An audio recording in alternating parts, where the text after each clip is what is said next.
Μεγάλη ιστορία, αλλά πάρα πολύ ιδιαίτερη. Ξεκίνησα ουσιαστικά να φτιάχνω υφασμάτινους χαρακτήρες και στολίδια και κατασκευές, για να αποφορτίζομαι από την καθημερινή μου δουλειά. Οπότε όταν γύρναγα από το γραφείο, γιατί είμαι αρχιτέκτονας, ήθελα τουλάχιστον 2-3 ώρες να μπορώ λίγο να αποφορτίσω την ημέρα μου. Οπότε ξεκίνησα με ό,τι είχα στο σπίτι να φτιάχνω πραγματάκια. Και μετά αυτό έγινε συνήθεια. Και αυτή η συνήθεια οδήγησε σε πιο σύνθετες κατασκευές και κατέληξα σήμερα να ασχολούμαι σχεδόν αποκλειστικά με αυτό και να το κάνω με πολύ αγάπη και πάρα πολύ μεράκι, αφού του είχα βάλει τόσα χρόνια τόσο πειραματισμό και γνώση, δεδομένου ότι κιόλας ότι με βοήθησε πάρα πολύ το ότι στη ζωή μου απέκτησα και έναν πιτσιρίκο, οπότε πλέον οι χαρακτήρες και οι ιδιότητες για να μπορέσω να φτιάξω έναν υφασμάτινο χαρακτήρα είχαν και άλλη σημασία. Είναι η ρομαντική πλευρά της Αναστασίας Δάλμα. Αυτή είμαι, η Αναστασία Δάλμα. Και για να μην μπερδεύω την αρχιτεκτονική μου ιδιότητα με την ρομαντική μου φύση, αποφάσισα να δημιουργηθεί το Αναστασία Crafts, όπου εκεί θα έβαζα όλα τα καλλιτεχνικά μου, όλες τις ιδιαίτερες κατασκευές μου. Τα τελευταία χρόνια, από το 2013 ουσιαστικά, ξεκίνησε να υπάρχει, όχι με έντονη δραστηριοποίηση, αλλά αραιά που κάποια πράγματα να φτιάχνω, κάποιες παραγγελίες για μένα, για φίλους, αλλά 100% επαγγελματικά ξεκίνησα να το κοινώ τα τελευταία 3 χρόνια.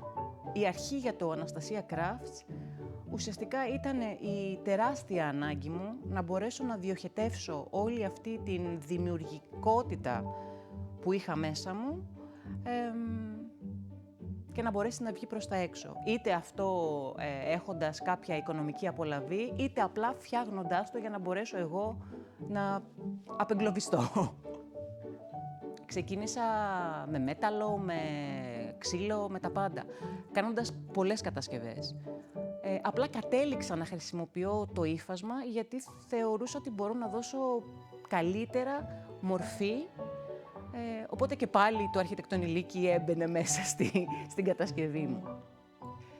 Ουσιαστικά η μεγαλύτερη πρόκληση στο εγχείρημα αυτό του Αναστασία Crafts είναι το ίδιο το κοινό.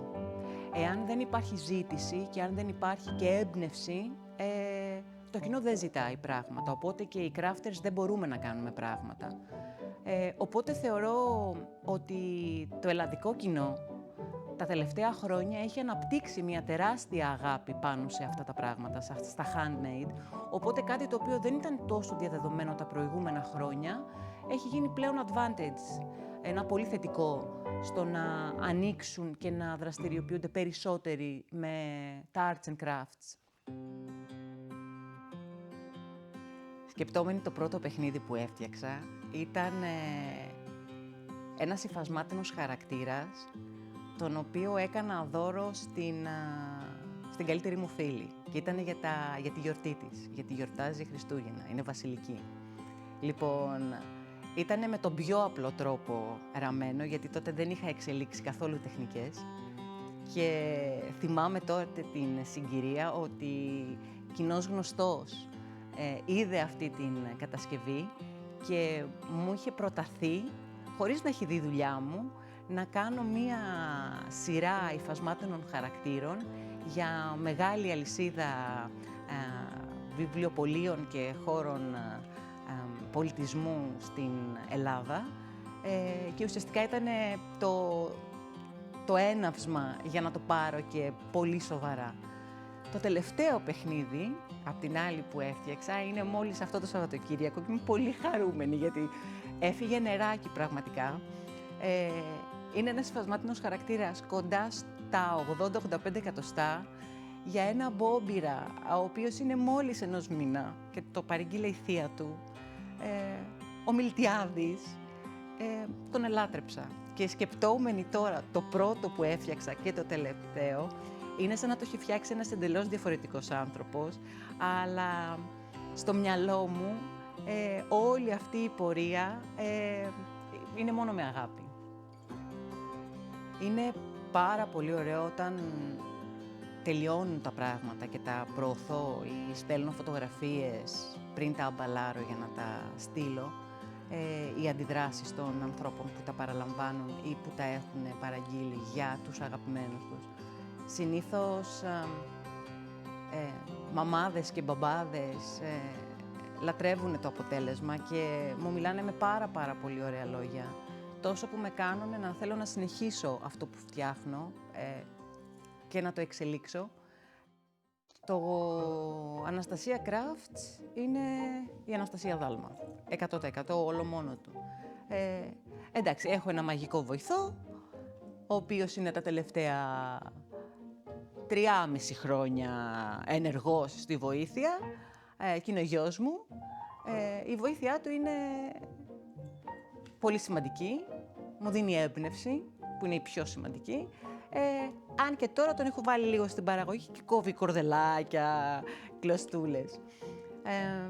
Πηγή έμπνευσης ήταν πάντα για μένα τα βιβλία, τα παραμύθια, και θυμάμαι τον εαυτό μου να αγοράζω παραμύθια και βιβλία με νεράιδες, με εξωτικά, με όλου του κόσμου τους χαρακτήρες από όταν ήμουν ακόμα στο Λύκειο. Πιο πολλά ήταν τα παραμύθια που είχα παρά τα λογοτεχνικά βιβλία που διάβαζα. Αλλά πηγή έμπνευσης δεν είναι μόνο αυτά. Είναι η καθημερινότητά μου, είναι ακόμα και οι βασικές μου, το βασικό μορφωτικό επίπεδό μου, το αρχιτεκτονικό. Ακόμα και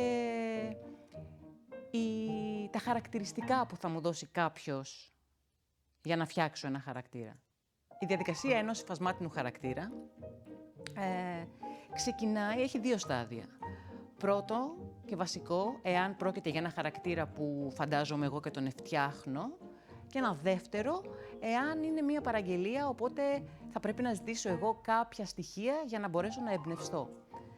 Όταν πρόκειται για το πρώτο, όπου εγώ φτιάχνω έναν από τη φαντασία μου υφασμάτινο χαρακτήρα, τον σκιτσάρω πρώτα, ακριβώς όπως τον έχω σκεφτεί.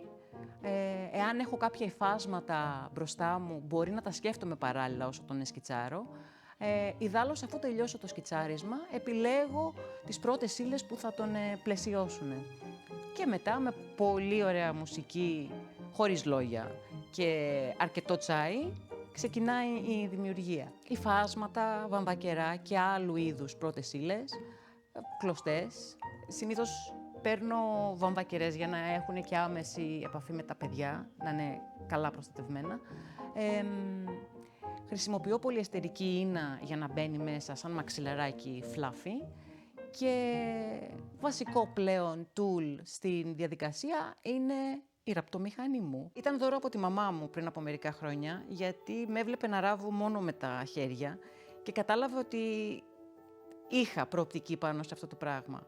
Οπότε όταν εκείνο το διάστημα μου δόθηκε και η ευκαιρία να φτιάξω για εκείνη τη μεγάλη σειρά βιβλιοπωλείων στην Ελλάδα και χώρων πολιτισμού, αυτή τη μεγάλη σειρά υφασμάτινων χαρακτήρων, έπρεπε να βγει μια πολύ μεγάλη παραγωγή, κοντά στα 100-150 τεμάχια, για να διανεμηθούν στα 3 μεγάλα καταστήματα που έχουν στην Ελλάδα, και δεν έβγαινε, δεν προλάβαινα. Οπότε ξεκίνησα να το κάνω με το χέρι, την έβγαλα την παραγγελία στο χέρι όλη, έβγαλε κάλο στο χέρι μου. Οπότε μετά από αυτό η μητέρα μου αγόρασε σαν δώρο τη ραπτομηχανή. Ήτανε το καλύτερο δώρο που μπορούσα να πάρω, γιατί αμέσως μετά από αυτό έγινε ένα πολύ ωραίο twist και οι υφασμάτινοι χαρακτήρες που ξεκίνησαν να βγαίνουν από αυτό το δώρο είχαν έναν εντελώς διαφορετικό αέρα. Έχω πολλές σκέψεις όταν δημιουργώ κάτι.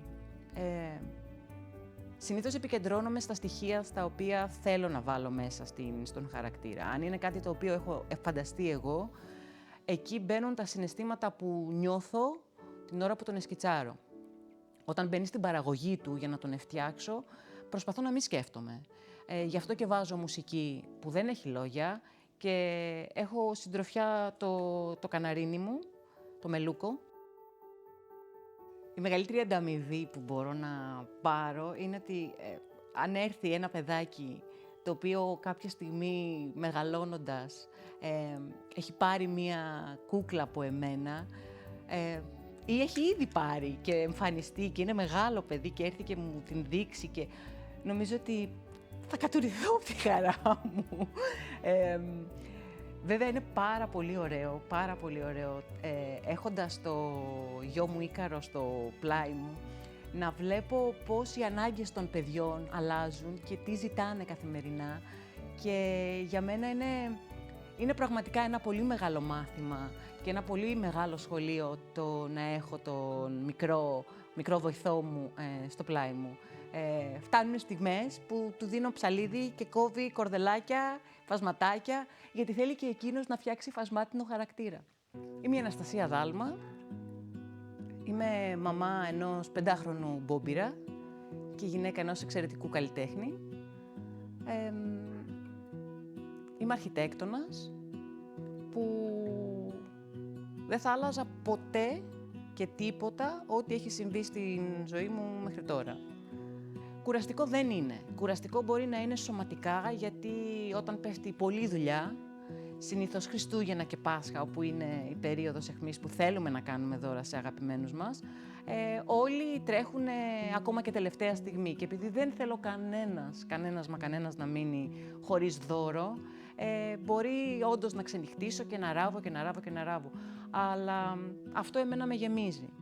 Θα ήθελα πάρα πολύ να μεγαλώσει και να έχει τέτοιο αντίκτυπο σε ανθρώπους που πραγματικά νιώθουν τα ίδια πράγματα με εμένα